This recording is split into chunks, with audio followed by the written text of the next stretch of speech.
New for FeatureCAM 2011 are some of the posting improvements that we've included.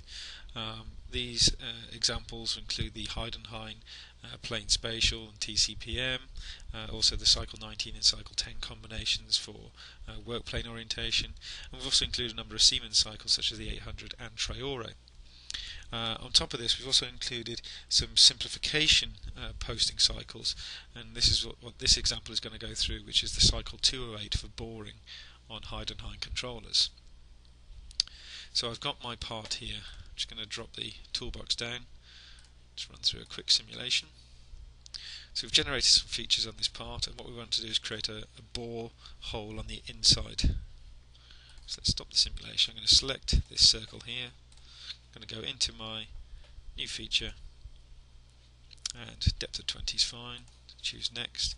So that's the hole I'm going to create. So let's just say finish and say OK. And I'm just going to choose Tools Crib. Just go to Results window. So in this case, it's found a twist drill, so I could actually machine this with a large twist drill to machine that hole. But in this case, what I want to do is I want to bore this hole. And the way we can do this is actually utilising our drill mill options. So I'm going to go into the part view, I'm going to select the hole. Into the strategy, I'm going to select drill mill and go to the drill mill options.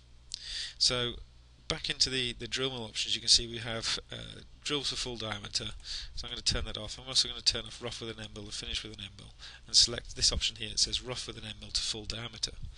So it does give me the option to use hole milling can cycle if available. Now at the moment I've got a FANUC post open, so I'm just going to say OK to that and say OK. If I go to the browser and click on the folder icon, you'll get a folder that appears that has a Hermele C30 post for a Heidenhaim TNC 530 controller. So let's select this, drag and drop straight into FeatureCAM.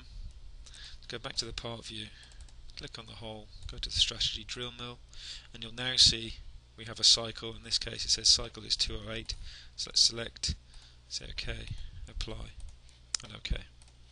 So if I run the simulation, looks fine. We've now got a bored hole on the inside there that we're using our end mill for. Let's go back here. You can now see we've got the whole operation, but the important thing is if we go to the NC code, just drop this back, and what we looked for, so we're going to say find cycle 208,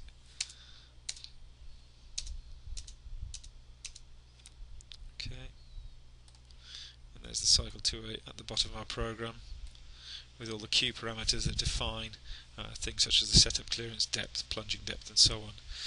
These are similar and represented.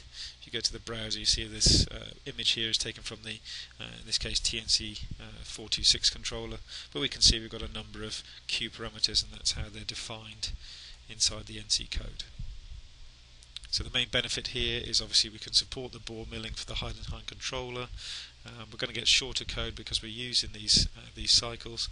It also makes it easier to edit the code at the machine for the user as well.